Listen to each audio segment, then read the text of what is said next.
रूपाय विष्णु रूपाय व्यासाय भगवान एक सुंदर अवतार को धारण कले सत्यावेश अवतार जहांकर नाम हूँ व्यासदेव। चारि वेद 108 उपनिषद 18 पुराण सबु किछि के रचना कले एवं सबुठार सार मर्म शास्त्र हूँ श्रीमद भागवत महापुराण। ए भागवत को रचना करने समय व्यासदेव सर्वप्रथम मां सरस्वती को प्रणाम कर नारायण नमस्कृत्यम नरश्चैव नरोत्तमं देवी सरस्वती व्यासं ततो जय मोदी रहे। तो से मां सरस्वती को प्रणाम कर कहीं बिना सरस्वती कृपा नहेले कहीं हेले कौन से वाक्य उच्चारण करि परिबे नहीं। आ भागवत हूँ 18,000 श्लोक सम्मिलित महान ग्रंथ 18,000 श्लोक सम्मिलित से महान शास्त्र को आलोचना पर्यालोचना पठन करने भगवान गुणगान करने मां सरस्वती कृपार आवश्यक रही। आज हूँ मां सरस्वती आविर्भाव तिथि से बसंत पंचमी भाव में परिचित पुण्य तिथि रे मां सरस्वती आविर्भाव होता। कथित अच्छी शास्त्र रे जेतेबेले भगवान निर्देश अनुसार ब्रह्मा ये ब्रह्मांड को तैयारी कले से समय सचराचर विश्व ब्रह्मांड को तैयारी कले गछ लता पशु पक्षी मनुष्य अनेक अनेक जीव जगत को तैयारी कले 84 लाख प्रकार जीव जन अच्छा सब जीव मान तैयारी हेले गछ लता पशु पक्षी पहाड़ पर्वत सब किछि तैयारी हो गला। पृथ्वी अति सुंदर पृथ्वी रम्य भव्य पृथ्वी तैयारी हैला किंतु निशब्द थिला कौन से प्रकार शब्द नथिला। ब्रह्मा जी चिंता करछंदी ये निशब्द पृथ्वी रे मु कोन करबी केभली भाव रे शब्द सृष्टि करबी। आ तापरे भगवान कर कृपा जोगु से जने नारी को तैयारी कले तांको ना होची सरस्वती। मां सरस्वती कर सृष्टि हैला भगवान ब्रह्मा सरस्वती को सृष्टि कले एवं मां सरस्वती धारण करथिले गोटे सुंदर वीणा। जेतेबेले मां सरस्वती वीणा को वादन कले तांकर वीणार ध्वनि जेतेबेले शब्द तरंग सृष्टि हैला तापरे सचराचर ब्रह्मांड रे समस्त जीव माने निजर भाषा परिप्रकाश होको लागिला। मृदु मृदु मंद पवन बहिला पवनर सु ध्वनि झरणार कुलुकुलु नाद पक्षी विहंगमान कर सुललित कंठस्वर मधुर संगीत सारे गामा पाधानिसा आदि विभिन्न प्रकार स्वर तरंग सृष्टि होला। से वाणी देवी भाव को आम जानू मां सरस्वती को खाली सेतिकी नुह ब्रह्मा ए जगतर समस्त ज्ञान को वेदरे रखिले एवं से वेदर समस्त ज्ञान मां सरस्वती को प्रदान कले। सेतिपाई ए जगत रे जे भी कौन से प्रकार विद्या ग्रहण करने पे चेष्टा करती विद्या अध्ययन करने चेष्टा करती सेतेबेले मध्य मां सरस्वती कृपा आवश्यक पड़े कारण ब्रह्मा दया मां सरस्वती समस्त विद्यार अधिकारिणी होते। तो ये भाव आज ये बसंत पंचमी पवित्र तिथि रे मां सरस्वती प्रकट होता। समस्त ज्ञान आधारशिला होती मां सरस्वती एवं समस्त प्रकार शब्द पाणी तरंगर सृष्टिकर्ता सृष्टिकारिणी होती मां सरस्वती। से सचराचर ब्रह्मांड रे अनेक अनेक देवी देवता मान आरंभ करी मनुष्य नाग यक्ष रक्ष किन्नर गंधर्व चारण समस्ते मां सरस्वती आराधना करती। निताय गौर प्रेमानंदी हरि हरि। तो आपण माने समस्ते जानिथिबे विद्या प्रदायिनी मां सरस्वती से आज स्कूल कॉलेज मान करे सब कौन कर सरस्वती मां सरस्वती पूजा पाठ करा जाउछि। आ बड़ खुशीर कथा जे आपणकर जो गाँ बाकुट गाँव रे सब युवपीढ़ी माने एकत्रित हो बड़ सुंदर भाव में मेढ़ को सजाई मां सरस्वती आराधना कर बड़ भाग्यर कथा पवित्र कथा। ये युवक माने होचंती घरर गाँर देशर एवं सारा पृथ्वीर भविष्यत। जदि युव बयस रे आम मानकर परिवर्तन हुए ताहले आमे समाज को परिवर्तन करि परिबा। सेतिपाई शिक्षा कला कौशल ज्ञान विद्या सब शिक्षा दिया जाए क्या युवक मान को शिक्षा दिया जाए। तो मां सरस्वती समस्त को कृपा करंतु समस्त युवपीढ़ी बाकट गाँव समस्त युवक मान को कृपा कर मां सरस्वती समस्त चित्तरे मनरे प्राणरे उपयुक्त ज्ञान उपयुक्त विद्या संचारित हो सत बुद्धि सत ज्ञान प्रदान कर माँ सरस्वती समस्त जीवन मंगलमय हो परिवार गाँव एवं देशर मंगल करने समस्त हृदय इच्छा उद्वेग शक्ति सामर्थ्य सृष्टि हो। आज आम मैंने स्कूल कॉलेज रे पाठ पढ़ुचे किंतु बहुत दिन पूर्वे हजार हजार वर्ष पूर्वे एबे कली युग चली पूर्व थिला द्वापर युग के युग थिला द्वापर युग एवं ता पूर्व कौन युग थिला त्रेता युग ता पूर्व कौन युग थिला सत्य युग सत्य त्रेता द्वापर आउ कली एभली भाव चारोटी युग गति करूचे एबे आम कली युग रे अछि तो यार हजार हजार वर्ष पूर्व थिला द्वापर युग रे भगवान कृष्ण और बलराम आसीथिले कृष्ण बलराम मध्य पाठ पढ़िया पई जाइथिले किंतु आमे माने एबे पाठ पढ़ुचे स्कूल कॉलेज रे किंतु सेते बेले पाठ कोठी पढ़ा होतला ऋषि आश्रम रे गुरुकुल रे एबे आ गुरुकुल सिस्टम नाही तो गुरुकुल रे कोन पाठ पढ़ा जाउथिला आ किए पाठ पढ़ौथिला ना गुरुकुल रे साधु संत माने पाठ पढ़ौथिले मुनि ऋषि माने पाठ पढ़ौथिले कृष्ण बलराम को स्कूल रे पाठ पढ़ुथिले को विद्यालय रे सांदीपनी कर आश्रम सांदीपनी मुनि बोली जने ऋषि थिले तांको पाखरे कृष्ण बलराम पाठ पढ़ुथिले और राजकुमार माने पाठ पढ़ुथिले कृष्ण बलराम राजकुमार थिले राजपुत्र रामचंद्र लक्ष्मण भरत शत्रुघ्न एमाने मध्य विद्या शिक्षा करुथिले तांको गुरुଙ୍କ पाखरे राजपुत्र माने जाईकी ऋषि आश्रम रे विद्या शिक्षा करुथिले सेथि पई सेमाने जो पाठ पढ़ुथिले ताको राज विद्या कहा जाउथिला की विद्या राज विद्या आउ से राज विद्या आमे माने आज पाठ करबा अरे वो ये देखो ये की बहिटा भागवत गीता ए भागवत गीता रे गोटे अध्याय अछि जाना होची राज विद्या जोग बा राज विद्या राजपीह जोग एथि पय ako राज विद्या बोली कहा जाय काहे कि ना महान महान राजा साधु संत महात्मा माने को पढुथिले किंतु आज काली आमे कली युग रे जो पाठ पढुचे ताहा होची निकृष्ट मानर पाठ किंतु मां सरस्वती जदि कृपा करंती ताहले आम कोई गुरुकुल विद्या मध्य प्राप्त हो आज काली आमे जो स्कूल कॉलेज रे पाठ पढुचे ताठर श्रेष्ठ पाठ होची गीता भागवत पाठ मार सरस्वती हाथ रे कोन धरछन सेटा की बही हां गीता बही खाइबो पिता पढिबो गीता तेबे जाई हबो जगत जीता प्रतिदिन गीता पढिबा दरकार आ पिता खाइबा दरकार तमे माने सब पिला माने पिता खाउछो ना खाली मिठा खाउछो चॉकलेट खाउछो हो कि नहीं जे पिता खाइबो तार देह सुस्त हो आ जे गीता पढिबो से बुद्धिमान होबो सेता प्रतिदिन गीता पढिबो आ प्रतिदिन किछि पिता जिंस खाइबो तो मां सरस्वती आ विद्या प्रदाता जेमिति गणपति गणेश और सरस्वती आम पूजा करू ये दुई जन जाक ये आध्यात्म विद्या को शिक्षा दियंती गणेशंकर मध्य गुणगान करा जायछि व्यासदेव जेतले भागवतम लेखुचंदी ना व्यासदेव कहउचंती और लेखुचंदी के गणेश गणपति नॉन स्टॉप ये कहउचंदी से लेखुचंदी कहउचंदी से लेखुचंदी आ लेखु लेखु लेखु लेखु इंकिरु कोन हला ए कलमरु इंक सरी गला तापर कोन करिवे संगे संगे तांगर गोटे दांत को भांगी देले देखिछो के नहीं भग्न दंत गोटे दंत पूरा अच्छा गोटे दंत अधा से अधा दंत को पुणी अथरे लिखिबा आरंभ कले सेथाई गणेश कोन करथिले ना गीता भागवत को लिखिथिले आ सरस्वती समस्त गीता भागवत रे ज्ञान को ग्रहण करथिले तेनु आमे माने मध्य आज सरस्वती की प्रार्थना करिबा कि मां सरस्वती हमको कृपा करंतु ए जो महत विद्या राज विद्या गीता भागवत रे ज्ञान आम मान को से प्रदान करंतु हरे कृष्ण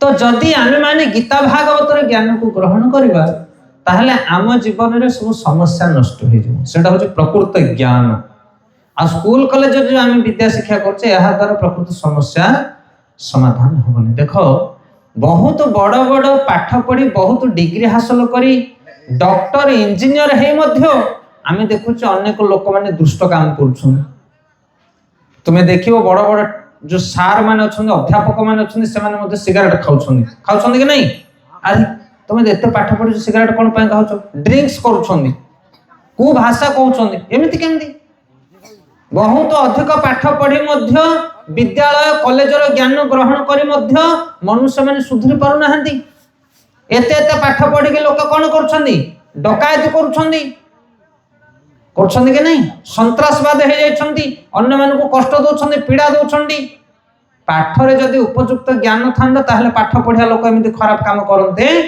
नहीं जे भलो पाठ पढ़ंदा से भलो पिला हे जांदा किंतु प्रकृत रे पाठ होची कोन ना गीता भागवत पाठ होची श्रेष्ठ पाठ जदि जने सठिक भाव रे गीता भागवत को पाठ करिवो ताहले ता जीवन रे से केबे हेले खराब काम करि परिबो नाही ताकू साधु कहा जाए जो माने गीता भागवत पढ़े से कोन हेबे साधु चरित्रवान हिबे साधु चरित्रवान विद्या भगवत गीता रे कहा गला प्रकृत विद्या कोन ना विद्या विनय संपन्न ब्राह्मण गभि हस्ति नहीं सुनि चाइबो सपाक च पंडित समदर्शिना जे प्रकृत रे विद्या शिक्षा करि थाए से कोनोसी जीव को हिंसा करे नाही से पशु हत्या करिवो नाही से काहा को छी कहिवनी काहा को तू कहिवनी काहा को पीड़ा देला भली वाक्य उच्चारण करि परिवो नाही किंतु आज आमे माने से विद्यार अधिकारी हेनी सेति पई निज पिता माता को आमे कष्ट दोचे भाई भाई भितरे झगड़ा अड़ोसी पड़ोसी भितरे कलह स्वामी स्त्री भितरे तलाक बाप पुओ भितरे असंबंध काहे की कारण ज्ञानर अभाव विद्यार अभाव आमन पाखरे सेति पई जेतेबेला आमे गीता भागवतर विद्या को पाठ करबा ए विद्या शिक्षा कला परे जने प्रकृत मानविकता को धारण करि पारिबो सेताय कहले विद्या विनय संपन्न जे विद्या शिक्षा करिवो से विनयी हवा दरकार जे जते ज्ञान जानिमो तार मथा सेते अवनत हवा दरकार नम्रंती फलिना वृक्षा नम्रंती गुणिना जना जो गछरे अधिक फल आसी जीवो से गछर डाल कोन हबो नई पड़िबो तळकु फल ओजन हे गले ठीक सेमिति जो मनुष्य पाखरे अधिक गुण हे जीवो विद्या हे जीवो से विनम्र हे जीवो मधुर कथा कहिबो अन्य मान को सम्मान दबो ये होची विद्यार लक्षण किंतु आज काली आमे देखुचे जो माने टिके विद्यावान हो जाउछंती से माने अहंकारी हो जाउछंती गर्व अभिमान हो जाउछंती अन्य मान को सम्मान प्रदान करू नाहंती विनय नाही जदि विद्या पाखरे विनय नाही ताहले से की विद्या विद्या विनय संपन्न ब्राह्मण गभि हस्तिनी सुनि चैव सपाके च पंडित समदर्शिना ब्राह्मण गाभी हस्ती चंडाल समस्त को जे गोटे दृष्टि रे देखे से होची पंडित कोन बुझि परछ कि नहीं आमे ब्राह्मण को जते सम्मान दवा गोटे कुकुर को कोन सेते सम्मान दे परिबा कि ना आमे भेद सृष्टि कर दोचे ये बड़ से सान ये धनी से गरीब ताकू पंडित कहा जाए ना पंडित किए निजे समस्त को समान भाव देखे पातर अंतर करे ना वसुधैव कुटुंबकम पंडित समदर्शिना आउ पंडितर कौन लक्षण के प्रकृत रे ज्ञानी के प्रकृत रे पंडित हमर वर्णना कराय छै नीति शास्त्र रे जे समस्त जीवमान को आत्मवत देखे आत्मवत परदारेषु परधनेषु लोष्ट्रवत मातृवत मातृवत परदारेषु परधनेषु लोष्ट्रवत आत्मवत सर्वभूतेषु य पश्यन्ति स पंडिता चाणक्य लिखुछन्ते तांकर नीतिबाणी रे कहउछन्ति कि जे अन्यर मां भौणी मान को मां भଳି देखे मातृवत परदारेषु अन्यर मां भौणी मान को जे मां भଳି देखे ताको पंडित कहा जाए मातृवत परदारेषु परधनेषु लोष्ट्रवत लोष्ट्र माने माटी अन्यर धन संपत्ति को जे माटी भलिया देखे से होची पंडित लोष्ट्रवत परधनेषु आत्मवत सर्वभूतेषु ए जगत रे जते जीव जगत अछन समस्त को जे निजर बोली देखे आत्मवत सर्वभूतेषु य पश्यन्ति स पंडिता जे देखे से होची पंडित आमे सब कुकुड़ा मारी खाउचे कि नहीं खाउचटी कुकुड़ा मध्य हमर भाई तमे ताऊ केमति खाइबो अरे हे कुकुड़ा मो भाई केमति हैला ए जगत रे गोटे पिता होचंदी जगन्नाथ से होचंदी जगत पिता आ मां होचंदी जणे से होचंदी लक्ष्मी कमला पृथ्वी माता हो कि नहीं आ ए जगत रे जते जीव अछंदी समस्त हेले भाई भाई सब जीव मां नहीं भाई भाई किंतु आमे स्कूल ले कोन पाठ पढिसे आमे भारतवासी भाई भौणी पढिसेटी अच्छा भारत रे जे जे वास करछंदी सब आमे भाई भौणी सब मनुष्य माने भाई भौणी आ पशु पक्षी माने भाई भौणी नुह ना पशु पक्षी माने अलग ना এই জগତରେ ଯେତେ ଜୀବମାନେ ଅଛନ୍ତି ସମସ୍ତେ ଭଗବାନଙ୍କର ସନ୍ତାନ। ସେଥିପାଇଁ ଜଗତର ସବୁ ଜୀବମାନେ ହଉଛନ୍ତି ଭାଇ ଭଉଣୀ, ବସୁଧୈବ କୁଟୁମ୍ବକମ୍, ଗୋଟିଏ ପରିବାରର ଲୋକ ଆମେ। ଆତ୍ମବତ ସର୍ବଭୂତେଷୁ, ଆମର ନିଜର ଭଳି ଆମେ ସବୁ ଜୀବମାନଙ୍କୁ ଦେଖିବା ଦରକାର। ଯେ ଦେଖେ ତାକୁ ପଣ୍ଡିତ ବୋଲି କୁହାଯାଏ। ସେଥିପାଇଁ ଯୋଉମାନେ ମହାତ୍ମା, ଯୋଉମାନେ ସାଧୁ, ଯୋଉମାନେ ପଣ୍ଡିତ, ଯୋଉମାନେ ରାଜ ବିଦ୍ୟା ଜ୍ଞାନକୁ ଜାଣିଛନ୍ତି, ସେମାନେ କେବେ ହେଲେ କାହାକୁ କଷ୍ଟ ଦେବେନି ଜୀବନରେ। ଆକୁ କୁହାଯାଏ ପ୍ରକୃତ ପଣ୍ଡିତତା। ସେଥିପାଇଁ ଆଜି ଆମେ ମାନେ ମା ସରସ୍ୱତୀଙ୍କର ପୂଜା କରୁଛେ, ଆରାଧନା କରୁଛେ। ସେଥିପାଇଁ ଆମେ ପଣ ନେବା, ଶପଥ କରିବା କି ଆମେ ଗୀତା ଭାଗବତ ପ୍ରତିଦିନ ଅଧ୍ୟୟନ କରିବା। ଗୀତା ଭାଗବତରେ ଦିଆଯାଇଥିବା ଅମୂଲ୍ୟ ଉପଦେଶକୁ ନିଜ ଜୀବନରେ ଗ୍ରହଣ କରିବା ପାଇଁ ଚେଷ୍ଟା କରିବା। ଅନେକ ଲୋକମାନେ ବେଳେ ବେଳେ ପ୍ରଶ୍ନ କରନ୍ତି, ଇଏ ସବୁ ନିୟମକୁ କଣ ଜଣେ ପାଳନ କରିପାରିବ? ମାଛ ଆମିଷ ଛାଡ଼ିବା, ସାଧୁ ମାର୍ଗରେ ଚାଲିବା, ସମସ୍ତଙ୍କୁ ସଦ୍ଭାବପନ୍ନ ହେଇକି ଦେଖିବା, କାହିଁ ନ ଚଳିପାରିବା? ଆମେ ଚେଷ୍ଟା କଲେ ସବୁ ହେଇପାରିବ। ଜଗତରେ କଣ ସେମିତି ଲୋକ ନାହାନ୍ତି? ଯଦି ଅଛନ୍ତି ଆମେ ସେମିତି କଣ ପାଇଁ ନ ହେଇପାରିବା? ଆପଣ ମାନେ ଭାବନ୍ତୁନି, ଆଜି ଅନେକ ଲୋକ ଅନେକ ପାପ କାର୍ଯ୍ୟ କରୁଛନ୍ତି। ହଜାର ହଜାର ଲୋକ ମଦ ମାଂସ ଖାଇ ଗଡୁଛନ୍ତି ରାସ୍ତାରେ, କୁକର୍ମ କରୁଛନ୍ତି, ପାପ କର୍ମ କରୁଛନ୍ତି। କିନ୍ତୁ ହଜାର ହଜାର ଲୋକମାନଙ୍କ ଭିତରେ ଜଣେ କିଏ ପୁଣ୍ୟ କର୍ମ କରୁଛି, ସାଧୁ କର୍ମ କରୁଛି, ସେଥିପାଇଁ ଏତେ ପାପକୁ ମଧ୍ୟ ସେ ସହନ କରି ଯାଉଛି ଜଗତ ପୃଥିବୀ। ଗୋଟେ ଘରେ ଯେମିତି 10 ଜଣ ଲୋକ ଖାଉଛନ୍ତି, ମା ପୁଅ ଝିଅ ଜେଜେମା ଜେଜେବାପା ସମସ୍ତେ, କିନ୍ତୁ ପରିଶ୍ରମ କରୁଛି ଜଣେ ବାପା। ବାପା ଖଟି ଖଟିକିରି ପଇସା ରୋଜଗାର କରୁଛି, କୁଣିଆ ମୈତ୍ର ବନ୍ଧୁ ବାନ୍ଧବ ପରିବାର ସମସ୍ତେ ଖାଉଛନ୍ତି ଯେଭଳି ଭାବରେ। ସେମିତି ଜଗତରେ ପିତା ଭଳି ସହନ କଲା ଭଳି, ପରିଶ୍ରମ କଲା ଭଳି, ଧର୍ମକୁ ଧାରଣ କଲା ଭଳି ଏ ଜଗତରେ ମଧ୍ୟ ଲୋକମାନେ ଅଛନ୍ତି, ସାଧୁ ସନ୍ଥ ମାନେ ଅଛନ୍ତି। ସେମାନେ ଧର୍ମକୁ ଧାରଣ କରନ୍ତି, ଆଉ ଏ ଜଗତରେ ଆମେ ମାନେ ଉତ୍ପଟାଙ୍ଗ ସୃଷ୍ଟି କରୁ, ପାପ କର୍ମ ଆଚରଣ କରୁ। ସେଥିପାଇଁ ଜଗତର ଭାର ସହନ ହେଇଯାଏ। ଆଉ ସେଇଭଳି ଗୋଟିଏ ଗୋଟିଏ ଲୋକ ଯଦି ଜଗତରୁ ବିଦା ହେଇଯିବେ ନା, ତାହେଲେ ମ୍ଲେଚ୍ଛ ନିବହ ନିଧନେ କଳୟସୀ କରବାଳ, ଭଗବାନ କଳିକି ଅବତାରକୁ ଧାରଣ କରି ସମସ୍ତଙ୍କୁ ବିନାଶ କରିବେ। ସାବଧାନ। ସେଥିପାଇଁ ସାଧୁ ସନ୍ଥ ମହାତ୍ମା ମାନଙ୍କୁ ସବୁବେଳେ ସମ୍ମାନ ଦିଅ। ଯଦି ଆମ ପରିବାରର, ଆମ ଗାଁର, ଆମ ସାହିର କିଏ ଜଣେ ସତମାର୍ଗରେ ଯାଉଛି, ଆମେ ନ ଯାଇପାରିଲେ ମଧ୍ୟ ତାକୁ ଉତ୍ସାହିତ କର, ତାଙ୍କୁ ଅନୁପ୍ରାଣିତ କର, ତାଙ୍କୁ ସାହାଯ୍ୟ କର। କେବେ ହେଲେ ଧର୍ମ ମାର୍ଗରେ ଯାଉଥିବା ଲୋକମାନଙ୍କୁ ଗୋଡ଼ ଭିଡ଼ିବା ପାଇଁ ଚେଷ୍ଟା କର ନା। ଗୋଟେ ସୁନ୍ଦର କଥା ଆପଣମାନଙ୍କ ପାଇଁ ଏ ପ୍ରସଙ୍ଗରେ, କି ଜୀବନରେ ଯଦି ଅଳ୍ପ ମାତ୍ରାରେ କିଏ ଧର୍ମ ସଞ୍ଚୟ କରେ, ତାହେଲେ ବଡ଼ ବଡ଼ ବିପଦରୁ ମଧ୍ୟ ଭଗବାନ ରକ୍ଷା କରନ୍ତି।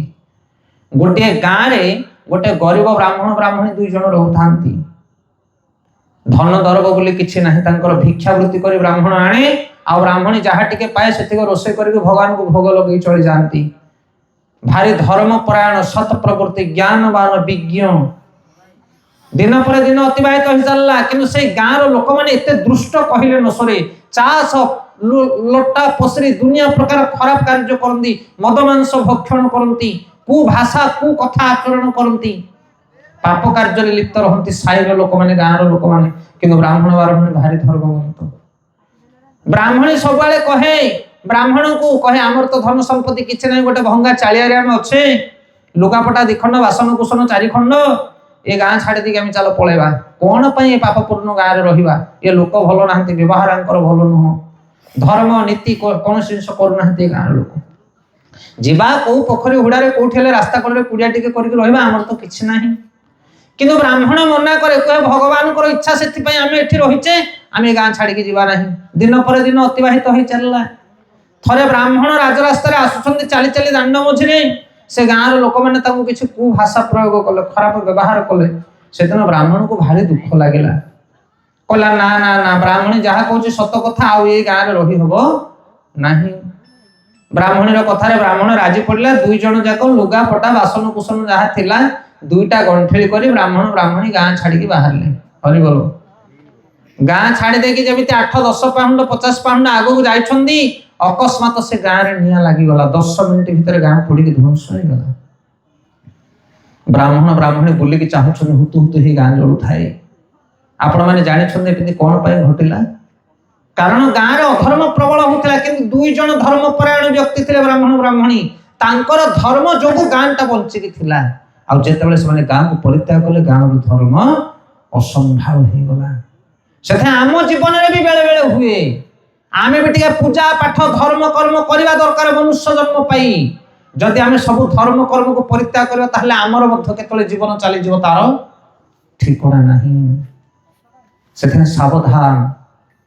ପୂଜା ପାଠ ଧର୍ମ ହୋମ ଯାନ ଯାତ୍ରା ଏସବୁ କରିବା ଦରକାର ମନୁଷ୍ୟ ସମାଜରେ।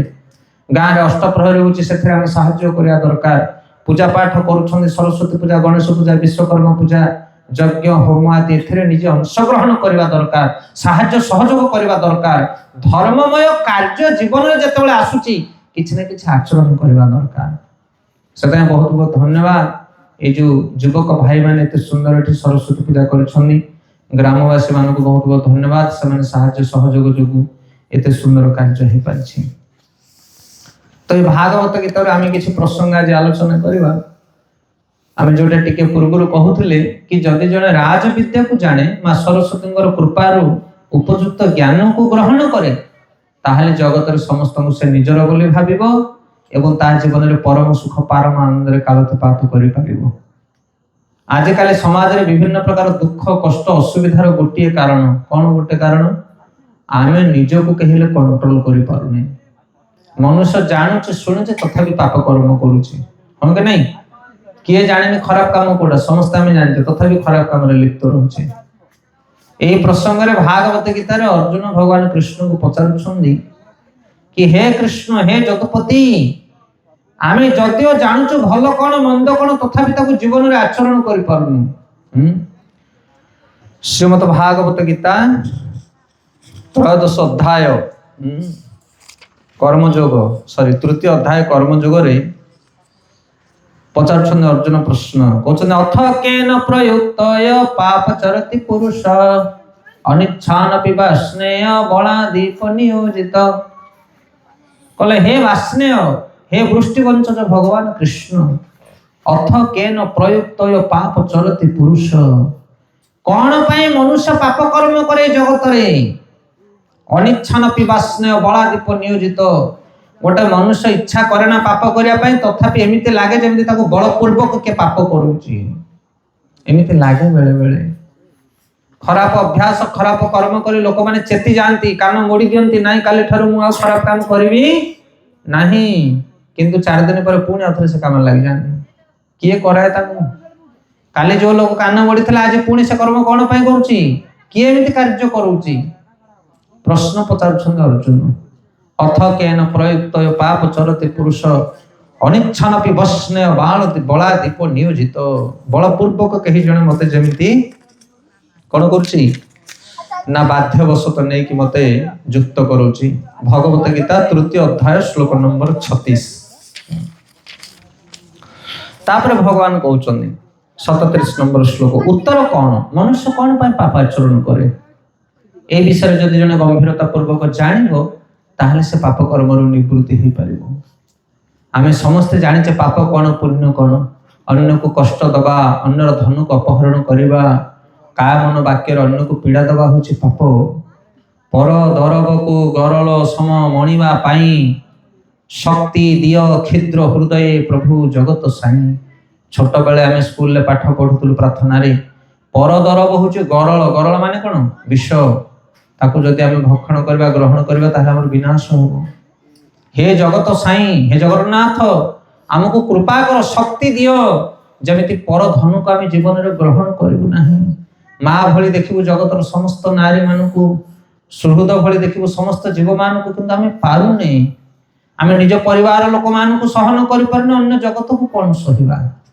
ସେଥିପାଇଁ ଅର୍ଜୁନଙ୍କର ପ୍ରଶ୍ନ ବହୁତ ମହତ୍ୱପୂର୍ଣ୍ଣ। ଏ ପ୍ରଶ୍ନ କୋଟିଏ ଟଙ୍କାର ପ୍ରଶ୍ନ। ହେ କୃଷ୍ଣ, ମନୁଷ୍ୟ ଚାହିଁକି ଜାଣି ଶୁଣିକି ମଧ୍ୟ କ'ଣ ପାଇଁ ପାପ କରୁଛି? ସେ ଯଦିଓ ଜାଣିଛି ଏଟା ପାପ ଏଟା ପୁଣ୍ୟ, ତଥାପି କ'ଣ ପାଇଁ ପାପ କରୁଛି? କିଏ ତାକୁ ପାପ କରୁଛି? ଅଥ କେନ ପ୍ରୟୁକ୍ତ ପାପ ଚରତି ପୁରୁଷ ଅନିଚ୍ଛାନପି ବା ସ୍ନେହ ବଳାଦୀପ ନିୟୋଜିତ। ତାର ଉତ୍ତରରେ ଭଗବାନ କହୁଛନ୍ତି, ଦୟାକରି ସେଥିପାଇଁ ଆପଣମାନେ ଗୀତା ପଢନ୍ତୁ, ପ୍ରତିଦିନ ଗୀତା ପଢନ୍ତୁ। ଗୀତାରେ ଅନେକ ଅନେକ ଉପଦେଶ ଭରି ରହିଛି। ଜଣେ ଗୀତା ଯୋଡ଼ି ପଢିବ, ଜଗତର ସମସ୍ତ ଜ୍ଞାନକୁ ସେ ପ୍ରାପ୍ତ ହେଇପାରିବ। ତାର କିଛି ଅବୁଝା ରହିବନି ତା ଜୀବନରେ, ସବୁ ବୁଝିଯିବ ସିଏ। କାହାଠାରୁ ସଲାହ ନେବା ଦରକାର ନାହିଁ। ଗୀତାରେ ଭଗବାନ କୃଷ୍ଣ ଅର୍ଜୁନକୁ ସର୍ବଶ୍ରେଷ୍ଠ ଉପଦେଶ ଦେଇଛନ୍ତି, ତାଠାରୁ ବଡ ଉପଦେଶ ଜଗତରେ କିଛି ନାହିଁ। ସେଥିପାଇଁ ଗୀତା ପଢନ୍ତୁ ଜୀବନରେ। ଗୀତା ଯୋଉଠି ପାଠ ହଉଥିବ ସେଠି ଯାଇକି ଶୁଣିବ, ଯୋଉଠି ଗୀତା ପାଠ ହଉଥିବ ସେ ଜାଗାରେ ଯାଇକି ଶୁଣିବ। ଲାଷ୍ଟରେ ପଚାରିବ। तो एठी भगवान कृष्ण अर्जुन को उत्तर प्रदान करछंती परवर्ती श्लोक रे श्लोक नंबर 37 श्री भगवान उवाच काम एष क्रोध एष रजत गुण समुद्भव महासन महापापना विद्धेन मिह वैरिणा कहछन हे अर्जुन काम एष क्रोध एष रजत गुण समुद्भव महासन महापापना विद्धेन इह वैरिणा कहछन हे अर्जुन ए हेउची कामना यह रजगुण रो जात एवं परे यह क्रोध रे परिणत हुए एवं सही काम एही पृथ्वी रे एक सर्वग्रासी महान पाप कर्म शक्ति होते जानि छथि जण कोन पय पाप करे काहे की पाप करे कारण ता हृदय रे कामना जात हुए कामना माने कोन अभिलाष मते गाड़ी दरकार मते घोड़ा दरकार मते घर दरकार सेथि पाइने बोली से कामना को पूर्ति करिया पय से पाप आचरण करे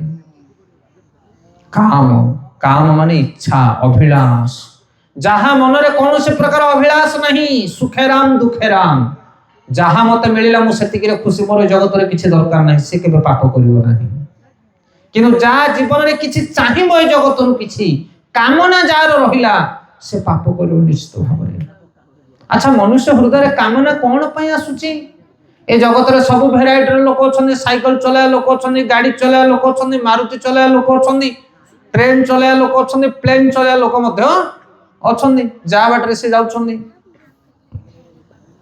किंतु साइकिल चलाया लोक गाड़ी चलाया लोक देखिले तार देह सोउनी गाड़ी चलाया लोक कार वाला को देखिले देह सोउनी सी कहूँ मत भी कार खंडे दरकार ये साइकिल वाला कहूँ मत गाड़ी खंडे दरकार आपको कह जाए डिजायर बा इच्छा बा कामना से आम जो जगार अच्छे से जगार भलरे अच्छे सेटा जे बुझी जीवन से ता जीवन में कामना किसी करबोनी जमिति थिले सुदामा ब्राह्मण ता जीवन में अभिलाष किसी नथिला सब भगवान कर नाम लेके दिन काटुथिला किंतु आम मान को हृदय अभिलाष भरी होकी रहिछि सकाळ पाइले हम चिंता करछे या दरकार से दरकार से दरकार से दरकार दुनिया डिमांड हमरो आम मनर अभिलाष केबे सरुनी किंतु महाप्रभु कहले जगत रे केबे अभिलाष करनी न धनम न जनम न सुंदरी कविता व जगदीश काम है मते किछि दरकार नहीं हे प्रभु जे इच्छा करिवो से दुख पाइबो कामनार विनाश रे दुखर विनाश जदि कामना रहिला बोले दुख रहिबो कार तंटी चिपिबो काको माट मारिबो कार लुटिक धरिक पळि आइसबो हरिबो ए भलिया पाप कर्म करियो मनुष्य केते बेले न जेतले ता इच्छा किछि हृदय रे कामना रहिबो अच्छा ए कामना कोन पे सृष्टि होछि मनुष्य मन रे आमे देखु जो कामना रे कामना सृष्टि होछि कामना रे कामना सृष्टि होनी ए कामना को हृदय रे के सृष्टि करूछि कहले रजत गुण की गुण रज गुण तीनटा गुण अछि गुण माने हला रसी ध्यान पूर्वक सुनो पिला माने पाटी करनी धीरे बस चुपचाप हेले काम वासनाटा का हृदय जागृत होछि ना पारे रज गुण थिबो तीन प्रकार गुण अछि ये भागवत गीता रे भगवान कहउछन सत्व गुण रज गुण आउ तम गुण सात्विक राजसिक तामसिक एई तीनटा गुण अनुसार जगत पूरा कार्य करूछि गीता रे भगवान कहले प्रकृति क्रियमाणानि गुणे कर्माणि सर्वस अहंकार विमूढ़ात्मा कर्ता अहम इति मान्यते एई तीनटा गुण रे जगत कार्य करूछि साधु पाखरे अछि सत्गुण सेति पय से सत्य कर्म करूछि क्षत्रिय मानक पाखरे अछि रजगुण सेथे बल पौरुष दक्षता प्रभाव को से माने परिप्रकाश करूछंती आ तम गुण अछि शूद्र आदि लोक मानक पाखरे सेथे से माने साधारण लोक मानक सेवा करूछंती गुण अनुसार सब कार्य चलेछि आजिकल अनेक लोक कहते ना गुण फुड़ किसी ना मो इच्छा मु काम कर तम इच्छा तुम काम कर रे बापा तम इच्छा तुम काम करदो ताले किए करूची काम ना गुण ए भीतर अछि से गुण द्वारा काम करूची मनुष्य अहंकार विमूढ़ात्मा कर्ता अहम इति मान्यते भगवान कहउछन जे अहंकारी अभिमानी से कहउची मु सब काम करूची ना तमे किछि काम करनो गुण द्वारा तमे काम करूचो जेमिति गोटे चैलेंज आपण मानको पई भाविने तो गोटे भद्र लोक अच्छी साधु लोक अच्छी से ता जीवन में केबे कु भाषा कहनी अन्यर निंदा करूनी खराब काम करूनी ताकू कहबो काले तू चोरी करबा आरंभ करी से करि परिबो ना ता प्राण गले भी करि परिबोनी काहे कि तो इच्छा रे तू जदी करूचु तू तो भद्र लोकटा 5 दिन चोरी करलु देखिया ना करि परिबो ना आ गोटे खराब लोकटे कहबो तू साधु पालटी जा मासे पाई ହେଇ ପାରିବ? ମାସେ କଣ ଗୋଟେ ଘंटा पर जने साधु पलटि परिबनी? ताले कौन ପାଇଁ ଜଣେ ପାଲଟି ପାରିବନି ସେମିତି? ତମେ କହୁଛ ମୋ ଇଚ୍ଛାରେ ମୁଁ ଚୋରି କରୁଛୁ, ତୋ ଇଚ୍ଛାରେ ତୁ ଯଦି ଚୋରି କରୁଛୁ ଚୋରି ଛାଡ଼ି ଦିଆ ଆଜି ଠାରୁ, ଛାଡ଼ି ପାରିବ ନାହିଁ। ଆରେ କଣ ଅଛି ଆମିଷ ମଦ ମାଂସ ଏନେ ଛାଡ଼ିଦେବି କାଲିଠୁ ଛାଡ଼ିଦେବି, ଛାଡ଼ିଲୁ ଦେଖିଆ, କେହି ଛାଡ଼ି ପାରିବେ ନାହିଁ ଆଜ୍ଞା। ସେଇ ଗୁଣ ଯାହା ପାଖରେ ଯାହା ଅଛି ସେଇ ଅନୁସାରେ ସେ କାର୍ଯ୍ୟ କରିପାରିବ। ସାଧୁ ସାଧୁର କାର୍ଯ୍ୟ କରିବ, ଚୋର ଚୋରର କାର୍ଯ୍ୟ କରିବ, ଯାହାର ଗୁଣ ଯେମିତି ତା କାର୍ଯ୍ୟ ସେମିତି, ଗୁଣ ଅନୁସାରେ କାର୍ଯ୍ୟ। ए गुण को तैयारी करछि के भगवान तैयारी करछंती। जेतेबेले भगवान भगवान को भूली जाए सेतेबेले गुण रचांगुल भितर आसिक पसि जाए। आ भगवान करे जे सेवा करे ताको ए गुण किछि काम करिवो नाही, से निर्गुण होई जिवो, गुण ठारू ऊर्ध्व को चली जिवो। ताको कोनोसी प्रकार जगतर क्रिया प्रतिक्रिया कोनोसी आकर्षण रहिवो नाही। धन दौलत नारी सुख समृद्धि ताको केही आकर्षण करि परिबे नाही। ना सतगुण ना रजगुण ना तमगुण कोनोसी शक्तिता ऊपर कार्य करि परिबो नाही। भगवान को जीव भूली जिबा हेतु गुणर प्रभाव रे पड़ी से कार्य करूछि। सेते तीनटा गुण अछि। आमे जदि आम जीवन रे आमे गुण को परिवर्तन करबा ताहाले आमे साधु होई जिबा। हेले गुण केमिति परिवर्तन माने सत्वगुण रजगुण तमगुण। सत्वगुण रा आहार विहार करबा, आमे सत्वगुणी भोजन करबा, जैसा अन्न ऐसा मन। कोन बुझि परछ के नहीं? आमे जो भलिया खाद्य खाउचे आम मन रे से भलिया गुण सब जागृत होउछि। जेमिति आपण मानको भाषा रे कहले जानि परिबे, जदि गोटे लोक शिवंकर प्रसाद, कौन शिवंकर प्रसाद कौन गंजेई जदि गंजेई जने टाणी देथो मुंड को पोती बसतो अछि, ताको ठेलिले कि पेलिले कथा बाहरिबन। आ जने हनुमान टर्निंग पके देथो बोले अरे ओ खाली गरजिबो सिए को एमिति कोन पई, कारण ता गुण से आ गुण या को बुझि परछन कहया कथा। सेति पई जेमिति कार आमे भोजन करबा आहार करबा सेही अनुसारे हमर गुण सब परिप्रकाश हो। तो जदि जने सत्वगुणी आहार खाइबो ताहले तार मन वृत्ति चिंता चेतना सब सत्वगुणी हे जिवो। आ जदि रजगुणी आहार खाइबो ताले रजगुण कार्य हो। एले आमे माने जो खाद्य खाउचे एबे ए जो चाउमिन गुपचुप चाट ये सब कोन, ये सब रजगुणी खाद्य। एई सब खाद्य खाइबा हेतु आम मन रे रजगुण सृष्टि होछ। और रजगुण जा मुंड रे सृष्टि हला मांकड़ भलिया से अथय हो, से गोटे जगह रे बसिबो नहीं। गध होची तमगुणी, भालू गध एमाने होचन तमगुणी जीव, रजगुणी जीव होचन मांकड़, आ सत्वगुणी जीव होचन गाई। गाई मांकड़ भालू। रजगुण जा पाखरे बढ़िला, चटपटी जिंस राग तेल लुणी मसला ए सब जिंस खाइबो से मांकड़ भलिया चंचल हो, गोटे जगह रे रहिबो नाही। आज एठी था बोले काली सेठी थिबो हरिबो। गोटे घंटा गोटे जगह बस पार ना। पाठ पढ़े 5 मिनिट कलासु से 4 घरा मार दी पलि आसथो। से सत्वगुणी दरकार, सत्वगुणी हेले उपरटा है सत्वगुण, तलटा है तमगुण, मझीटा है रजगुण। रजगुण बड़ डेंजर कहले या ठारू बेसी कामना सृष्टि होछि। एबे देखो गोटे उदाहरण दबा। स्कूल ले जेतेबेले परीक्षा हबो किछि पिला माने खाली राति अनिद्रा है, खाली घुसतेबे पढ़ुतेबे, खाली पेज उल्टे पकथबे, आगु जाते तागु जाते होंगे नहीं, आको पचारि ताको पचारि टेस्ट पेपर देखी एमबीडी देखी खाली घांटी पकोथबे। आउ किछि कोन बिंदास बोलुथिबे। किए बिंदास बोलुथिबे जानचो ना? जे पाठ पढिथो वर्षटा आगो तार चिंता नाही, मु तो पाठ पढि पढि रेडी हेकी अछि, आ जहा पढिबो लेखि नेबी, आ सी आउ काउली बाउली होबोनी होंगे नहीं। आउ के बिंदास बोलुथबो ना जे वर्षटा आगो जमा पाठ पढि नथिबो, सी तो जानिथो मु तो गध फेल होबे आलू आसीबो, काई एते राति अनिद्रा हेबि छरे को बुझि पाछो के नहीं। दी प्रकार लोक बिंदास बोले, किए ने जे भलो पाठ पढिथबो आ जे जमा पाठ पढि नथिबो। आ किए राति अनिद्रा हे खाली बही उल्टेबो मझे मझिया, माने जे अळप अळप पढिथबो से भाव तो कोन पढिबो रे, कोन क्वेश्चन आसीबो रे, आको पचारि ताको पचारि टेस्ट पेपर देखी, सेटा होची रजगुणी। को गुण? जे जमा पाठ पढ नथियो से हला तम गुण, आ जे भलो पाठ पढितो से हला सत्व गुण, आ जोडा मझ मझिया से हला रजगुण। ता मन सबले चंचल विव्रत। समाज रे भी 3 प्रकार लोक अछन। अनेक लोक अछन जो माने से मानकर ज्ञान गारिमा नाही, साधारण लोक मद मांस खाइके बुलुथे, किंतु साधु बाबाजी मानकु देखिले हरे कृष्ण बोली कहिबे, केबे काहाकु से माने पर निंदा गाली गुलोच करिवे नाही। देखो ନିଚ ଜାତି ହେଇଥାଇ ପାରନ୍ତି, ନଶାପାନ କରିପାରନ୍ତି, ତମଗୁଣୀ ସେମାନେ, କିନ୍ତୁ ତଥାପି ଅନ୍ୟମାନଙ୍କୁ ଏତେ ହତାଦର କରିବେ ନାହିଁ। ଆଉ କୋଉମାନେ ସମ୍ମାନ ଦେବେ ନା? ଯୋଉମାନେ ଏକଦମ ସାଧୁ, ବୈଷ୍ଣବ ପ୍ରକୃତିର ସାଧୁ ପ୍ରକୃତିର ଲୋକ, ସେମାନେ ମଧ୍ୟ ସାଧୁ ଭଳି ବଞ୍ଚିବେ। ଆଉ ଏଇ ଯୋଉ ମଝିରେ ହରିବୋଲ କଳାକୁ ଧଳା ଧଳାକୁ କଳା ବାଲା, ଉପରଟା ସାଧୁ ଭିତରଟା ଅସାଧୁ, ସେମାନେ ହେଲେ ରଜଗୁଣୀ ବ୍ୟକ୍ତି। ସେମାନଙ୍କ ଜୀବନରେ ପରିବର୍ତ୍ତନ ବଡ କଷ୍ଟ, ବଡ କଷ୍ଟ ସେମାନଙ୍କ ଜୀବନରେ ପରିବର୍ତ୍ତନ। ସେଥିପାଇଁ ଏଇ ଯୋଉ ତିନିଟା ଗୁଣ ରହିଛି, ସତ୍ୱଗୁଣୀ ମାନେ ସାଧୁ, ତମଗୁଣୀ ମାନେ ସାଧାରଣ ଲୋକ, ଅଜ୍ଞାନୀ ଲୋକ, ଆଉ ରଜଗୁଣୀ ମାନେ ଜାଣି ସିଆଣିଆ, ସେମାନେ ଏଇ ଜଗତରେ ସୁଧରିବେ ନାହିଁ। ସେଥିପାଇଁ ଏଠି କହୁଛନ୍ତି ଭଗବାନ କହୁଛନ୍ତି କାମ ଏସ କ୍ରୋଧ ଏସ ରଜତ ଗୁଣ ସମୁଦ୍ଭବ। ଯାହା ପାଖରେ ଯେତିକି ରଜଗୁଣ ରହିବ ତା ଭିତରେ କାମ ଆଉ କ୍ରୋଧ ଉଦ୍ବେଗ ହବ।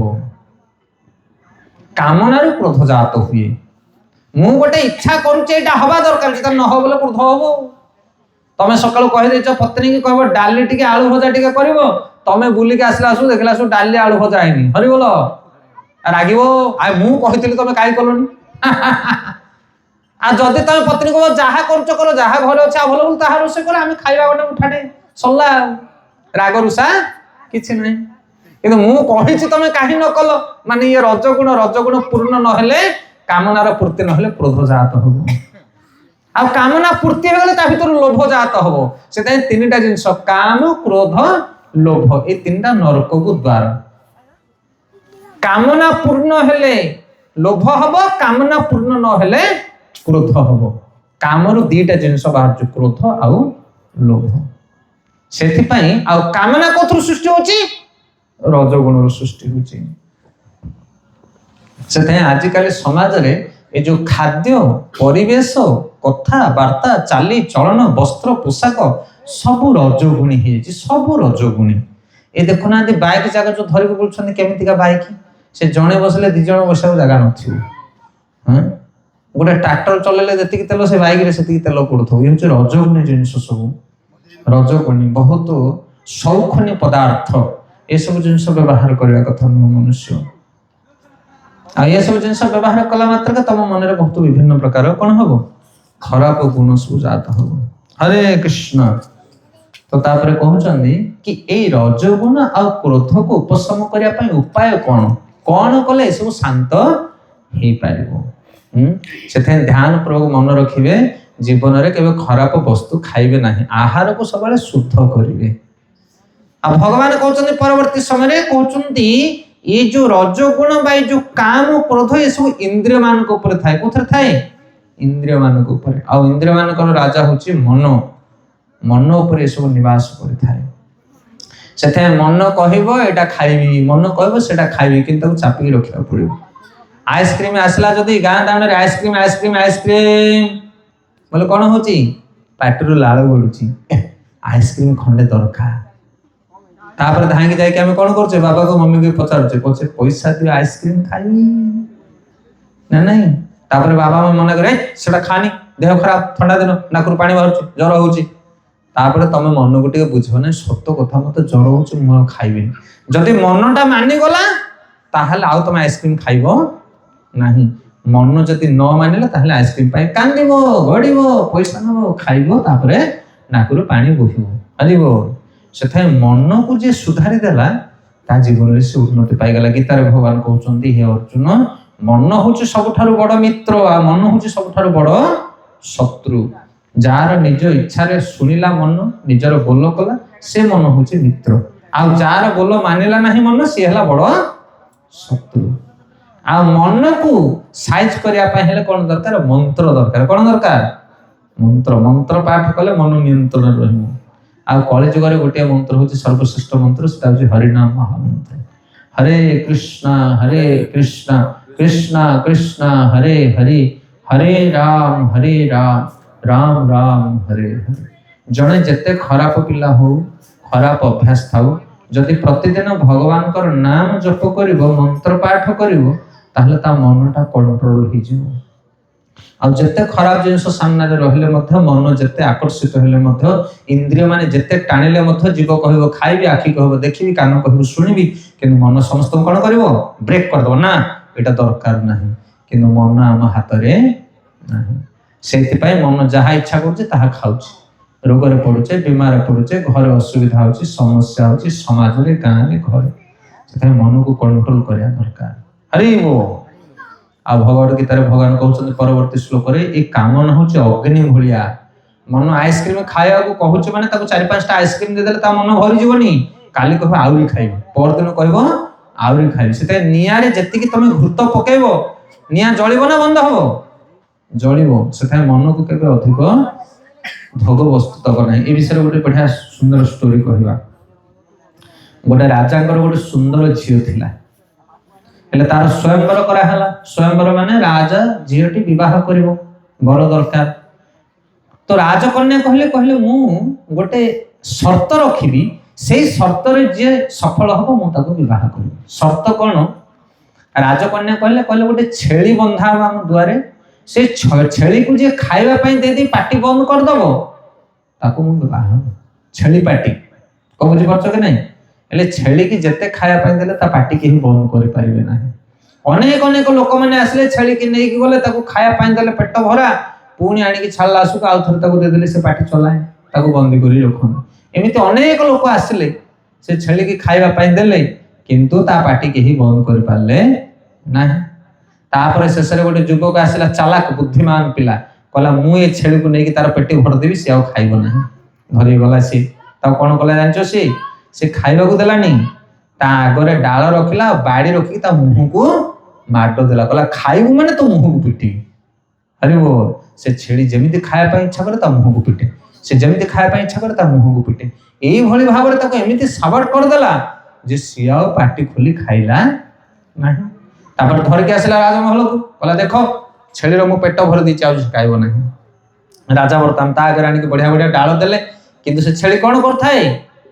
ଖାଲି ତା ମାଲିକକୁ ଅନୁଥାଏ। ସେ ମାଲିକ ବାଡିଟାକୁ କେମିତି ଧରିଥାଏ, ବାଡିକି ଦେଖିକି ସିଏ ଆଉ ପାଟି ଖୋଲିଲା ନାହିଁ। କଣ ବୁଝିପାରୁଛ କି ନାଇଁ? ଏଥର ରାଜକନ୍ୟା ତାକୁ ବରଣମାଳ ଦେଇକି ପତି ରୂପରେ ବରଣ କଲା। ସେ ଛେଳି କିଏ ଜାଣିଛ? ସେ ଛେଳି ହଉଛି ଆମର ପାଟି। ଇଏ ପାଟି କେବେ ବନ୍ଦ ହବ ନାହିଁ। ଗୁପଚୁପ, ଚାଉମିନ, ଦହିବରା, ଆଇସ୍କ୍ରିମ ଯାହା ମିଳିବ ସବୁ ଖାଇଯିବ ନା ନାଇଁ? ଖରାପ ଭଲ ନୀତି ନିୟମ କିଛି ମାନିବ ନାହିଁ। ଖାଲି ପାଟି ନୁହଁ, ଆଖି କହିବ ଖରାପ ଜିନିଷ ଦେଖିବି, କାନ କହିବ ଖରାପ କଥା ଶୁଣିବି, ପାଟି କହିବ ଖରାପ କଥା ଗପିବି। ମହାତ୍ମା ଗାନ୍ଧୀଙ୍କର 3ଟା ମାଙ୍କଡ ଥିଲେ, ଦେଖିଛ? ଜଣେ କଣ ଆଖି ବୁଝିছে ନା ପାଟି ବୁଝିଛି? ଜଣେ 3ଟା ମାଙ୍କଡ କଣ ବୁଝିଛନ୍ତି ରେ? ଜଣେ ଆଖି ବୁଝିଛି। କଣ ପାଇଁ ଆଖି ବୁଝିଛି? ସେ ଖରାପ ଜିନିଷ ଦେଖିବି ନାହିଁ। ଆଉ ଜଣେ କାନ ବୁଝିଛି, କଣ ପାଇଁ? ଖରାପ କଥା ଶୁଣିବି ନାହିଁ। ଆଉ ଜଣେ ପାଟି ବୁଝିଛି, କଣ ପାଇଁ? ଖରାପ କଥା କହିବିନି। ତା ମାନେ ଇଏ ହଉଛି କଣ? ଠେଙ୍ଗା ପାହାର। କେବେ ଜୀବନରେ କାହାକୁ କୁଭାଷା କହିବା ନାହିଁ, କେବେ ଅନ୍ୟର ନିନ୍ଦା ଯଦି କିଏ କରୁଛି ଆମେ ସେ କଥା ଶୁଣିବା ନାହିଁ, କିମ୍ବା ଖରାପ ଜିନିଷ ଆମେ ଦେଖିବା ନାହିଁ। ତ ଇଏ ହଉଛି ଛେଳି ପାଟିକି ପାହାର। ଯଦି ଆକୁ ଆମେ ସାବାଟ କରିବା ତାହେଲେ ଆମର ଇନ୍ଦ୍ରିୟ ମାନେ କଣ୍ଟ୍ରୋଲ ରହିବେ, ଆମ ମନ ସୁସ୍ଥ ରହିବ, ଆମେ ଭଗବାନଙ୍କର ଭକ୍ତି ଆଚରଣ କରିପାରିବା, ଆମେ ସାଧୁ ମଣିଷଟିଏ ହେଇପାରିବା। ଆଉ ଯଦି ଆମେ ନିଜର ମନକୁ କଣ୍ଟ୍ରୋଲ ନ କରିବା ତାହେଲେ ଯେତେ ମାଲ ପିଇବ, ପିଇ ମରିଗଲେ ମଧ୍ୟ ମନ କହିବନି ନାଇଁ ପିଆ ଛାଡିଦବା ବୋଲି। ଖାଇକିରି ଡାଇବେଟିସ ହେଇକି ମରିଗଲେ ମଧ୍ୟ ହରିବୋଲ ପାଟି କହିବନି ଖାଇବା ବନ୍ଦ କରିଦେବି ବୋଲି। ଏତେ ଶକ୍ତିଶାଳୀ ଇନ୍ଦ୍ରିୟ ମାନେ। ସେଥିପାଇଁ ଯିଏ ହାତରେ କଣ ବାଡି ଧରି ଇନ୍ଦ୍ରିୟ ମାନଙ୍କୁ ଜଗିବ, ମନକୁ ଜଗିବ, ନା ଏସବୁ କରିବା ପାଇଁ ଦେବିନି, ତାହେଲେ ସେ ସୁଧରିଯିବ। ହରେ କୃଷ୍ଣ। ତ ବର୍ତ୍ତମାନ ଆଉ ଗୋଟେ ଶେଷ ଉପାୟ ଆମେ କହି କଥାକୁ ବନ୍ଦ କରିବା। ନିଜର ମନକୁ ଚେତନାକୁ ଶୁଦ୍ଧିକରଣ କରିବା ପାଇଁ ଲାଷ୍ଟ ମେଡିସିନ କଣ? ଲାଷ୍ଟ ମେଡିସିନ ହଉଛି ଏହା कि आजकल आम कौन कर सांगसाथी कि 8-10 जन पिला जाऊे, भोजी भात करचे, फिस्ट पिकनिक करचे, खाए पिया करचे, मजा मस्ती करचे। एक सांग दोष, जमितिया संग करियो सेमितिका रंग बढ़िबो। सेथिपय हमकु कोन करियाकु पड़िबो ना, जदि तम जीवन रे तुमे साधुता आचरण करियाकु चाहछो ताले साधु संग करियाकु पड़िबो। ये होची सबठार लास्ट मेडिसिन। जदि जने ता जीवन रे जत्ते खराब गुण थाउ, जदि प्रतिदिन से सत्संग करिवो ताहले ता जीवन रे सब खराब अभ्यास चली जिवो। तार गोटे उदाहरण दउछन्ती श्रील प्रभुपाद। जेमिति हनुमान होची जने साधु, जने भक्त, किंतु सीए बहुत रागी थिला ता जीवन रे। केतेबेले रागी थिला ना, जेतेबेले लंका को जाइथिला हनुमान, सेतेबेले लंका रे ताको अनेक गुडे निंदा करथिले रावण एवं तांकर सहचर माने। କିନ୍ତୁ ହନୁମାନ ରାଗି ନଥିଲା, ପାଟି ବନ୍ଦ କରି ବସିଥିଲା। ଆଉ ଯେତେବେଳେ ରାମଚନ୍ଦ୍ରଙ୍କର ନିନ୍ଦା ହେଲା, ମା ସୀତାଙ୍କର ନିନ୍ଦା ହେଲା, ସେତେବେଳେ ହନୁମାନ ଆଉ ସହନ କରିପାରିଲାନି, କହିଲେ ଲଙ୍କାକୁ ପୋଡ଼ିଦେବି। ଇଏ କଣ? ୟାର ଅର୍ଥ ହଉଛି ଏୟା କି ଆମେ ରାଗିବା, କିନ୍ତୁ ଆମ ପାଇଁ ଆମେ ରାଗିବାନି, ଆମେ ଅନ୍ୟ ପାଇଁ ରାଗିବା ଦରକାର। ସେଥିପାଇଁ ଆମେ ରାଗିବା, ଆମେ ଲୋଭ କରିବା, ଆମେ ସବୁ କିଛି କରିବା, ଆମ ଦେହରୁ ଆମ ମନକୁ ଆମେ ଶୁଷ୍କ କରିପାରିବା ନାହିଁ, କାମ କ୍ରୋଧ ଅଭିମାନକୁ ଆମେ ଦୂର କରିପାରିବା ନାହିଁ, କିନ୍ତୁ ଏଟା ସତ୍ମାର୍ଗରେ କରିବା। ସକାଳ ପାଇଲେ ଆମେ ଗଧ ଭଳିଆ ଖଟୁଛେ କଣ ପାଇଁ? ପରିଶ୍ରମ କରିବି ଧନ ରୋଜଗାର କରିବି, ଖାଇକି ପିଇବି, ଏସ୍ କରିବି, ସେଥିପାଇଁ ପରିଶ୍ରମ କରନା। ପରିଶ୍ରମ କର ଜୀବନରେ ଲୋକମଙ୍ଗଳ ପାଇଁ। ଏମିତି ମୁଁ କାମ କରିବି ଯେମିତି ମୋର ଉନ୍ନତି ହବ, ଗାଁର ଉନ୍ନତି ହବ, ଜଗତର ଉନ୍ନତି ହବ। କିନ୍ତୁ ଆମେ ଯୋଉ କାର୍ଯ୍ୟ କରୁଛେ କେବଳ ଆମେ ନିଜ ମଙ୍ଗଳ ପାଇଁ ଚିନ୍ତା କରୁଛେ, ସେଭଳିଆ କାର୍ଯ୍ୟ ଜୀବନରେ କରନା। ଯେ କେବଳ ନିଜ ପାଇଁ ମଙ୍ଗଳ ଚିନ୍ତା କରି ସେ କାହାର ମଙ୍ଗଳ ଚିନ୍ତା କରିପାରେ ନା, ନିଜର ମଙ୍ଗଳ ମଧ୍ୟ ସାଧନ କରିପାରେ ନା। ସେଥିପାଇଁ ହନୁମାନ ବି ରାଗିଥିଲା, କିନ୍ତୁ କାହା ପାଇଁ ରାଗିଥିଲା? ସେ ନା ଭଗବାନଙ୍କ ପାଇଁ ରାଗିଥିଲା। ଅର୍ଜୁନ ମଧ୍ୟ ଯୁଦ୍ଧ କରିଥିଲା, ଭୟଙ୍କର ଯୁଦ୍ଧ, ମହାଭାରତ ଯୁଦ୍ଧରେ ଅର୍ଜୁନ ବହୁତ ଅସ୍ତ୍ର ଶସ୍ତ୍ର ଧରି ସେନାମାନଙ୍କୁ ମାରିଥିଲା, କିନ୍ତୁ କାହା ପାଇଁ? ନିଜ ପାଇଁ ନୁହଁ, ଜଗତ ପାଇଁ, ଧର୍ମ ପାଇଁ ଯୁଦ୍ଧ କରିଥିଲା। ସେଥିପାଇଁ ଆଜିକାଲି ଆମେ ଦେଖୁଛୁ ବହୁତ ମାରପିଟ, ବହୁତ ଝଗଡା, ବହୁତ କଳି, ବହୁତ କିଛି ଚାଲିଛି, ଖୁନ ଖାରାବା, କିନ୍ତୁ ଯେତେ ସବୁ ଚାଲିଛି ଏସବୁ ନିଜ ପାଇଁ ଲୋକେ କରୁଛନ୍ତି, ଧର୍ମ ପାଇଁ କେହି କରୁନାହାନ୍ତି। ଅଧର୍ମ ବିରୁଦ୍ଧରେ ଯୁଦ୍ଧ କର ଯଦି ବଳ ଅଛି ତମ ଦେହରେ, ଯଦି ଧନ ଅଛି, ବଳ ଅଛି, ଦେହରେ ବାହୁରେ ଶକ୍ତି ଅଛି, ତାହେଲେ ଅଧର୍ମ ପାଇଁ ଯୁଦ୍ଧ କର। ନିଜ ପାଇଁ ଯୋଉମାନେ ଯୁଦ୍ଧ କରନ୍ତି ସେମାନଙ୍କୁ କାପୁରୁଷ କୁହାଯାଏ, ସେମାନଙ୍କୁ ଅଧର୍ମୀ ବୋଲି କୁହାଯାଏ। ସେଥିରେ ସେମାନେ କେବେ ହେଲେ ସୁଖ ପାଇପାରିବେ ନାହିଁ। ସେଥିପାଇଁ ଅର୍ଜୁନ, ହନୁମାନ ଏଭଳି ମହାନ ମହାନ ଭକ୍ତ ମାନେ, ଯୋଦ୍ଧା ମାନେ ଥିଲେ। ସେମାନେ ମଧ୍ୟ ଜୀବନରେ ବହୁତ ଲଢେଇ କରିଥିଲେ, ବହୁତ ଯୁଦ୍ଧ କରିଥିଲେ, ବହୁତ ହିଂସା ଆଚରଣ କରିଥିଲେ, କିନ୍ତୁ କାହା ପାଇଁ? ଜଗତ ମଙ୍ଗଳ ପାଇଁ, ଧର୍ମର ଉଦ୍ଦେଶ୍ୟରେ କରିଥିଲେ। ସେଥିପାଇଁ ଶେଷ ଫାଇନାଲ କଥା ହଉଛି ଏୟା, ଆମେ ସତସଙ୍ଗ କରିବା, ସାଧୁମାନଙ୍କ ସଙ୍ଗରେ ରହିବା, ଆମ ମନକୁ ନିୟନ୍ତ୍ରଣରେ ରଖିବା, ଆମର ପ୍ରତିଟି କାର୍ଯ୍ୟରେ ଆମେ ସତ୍ୟତାକୁ ବଜାୟ ରଖିବା। ଇଏ ହଉଛି ପ୍ରକୃତ ଜ୍ଞାନ। ଆଉ ଏଇ ଜ୍ଞାନ, ଏଇ ଶିକ୍ଷା ଆମେ ମା ସରସ୍ୱତୀଙ୍କ ଠାରୁ ପ୍ରାପ୍ତ ହେଇପାରିବା। ଆଉ ଆଜିକାଲି ସ୍କୁଲ କଲେଜରେ ଯୋଉ ଆଧୁନିକ ଶିକ୍ଷା, ଇଏ ହଉଛି ନିଚ୍ଚତମ ଶିକ୍ଷା, କିନ୍ତୁ ଗୀତା ଭାଗବତର ଯୋଉ ଶିକ୍ଷା, ଇଏ ହଉଛି ଶ୍ରେଷ୍ଠ ଶିକ୍ଷା। এই জ্ঞানକୁ ଯଦି ଜୀବନରେ ଜଣେ ଗ୍ରହଣ କରିବ, ତାହେଲେ ସେ ଖରାପ ମାର୍ଗରୁ ଛାଡ଼ି ସତ୍ମାର୍ଗରେ ଯାଇପାରିବ, ଅଧର୍ମକୁ ଛାଡ଼ି ଧର୍ମ ମାର୍ଗକୁ ଗ୍ରହଣ କରିପାରିବ।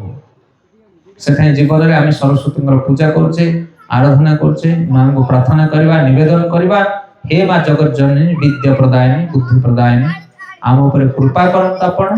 ଆଉ ଏ ଯୋଉ ସତ୍ ଶିକ୍ଷା ଆମ ହୃଦୟରେ ଜାଗ୍ରତ କରନ୍ତୁ, ଅସତ୍ କାର୍ଯ୍ୟରୁ ନିବୃତ୍ତ କରି ଆମକୁ ସତ୍ ମାର୍ଗରେ ନିୟୋଜିତ କରନ୍ତୁ। ନିତାୟ ଗୌର ପ୍ରେମାନନ୍ଦେ।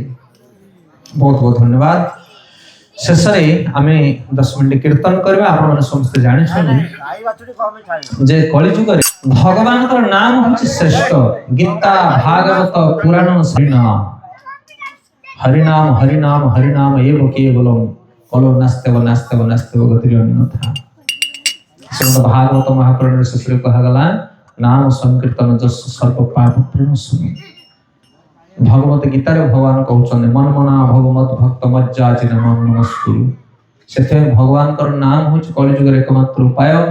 ଯଦି ଜଣେ ଗମ୍ଭୀରତା ପୂର୍ବକ ଭଗବାନଙ୍କର ନାମ ଜପ କରେ, ତାହେଲେ ସେ এই ଭବସାଗରରୁ ଉଦ୍ଧାର ପାଇପାରିବ, ତାର ସମସ୍ତ ଖରାପ ଗୁଣ ଧୀରେ ଧୀରେ ନଷ୍ଟ ହେଇଯିବ। ଆଣିଛି ଔଷଧି ମାୟା ନାସିବାର ଲାଗି।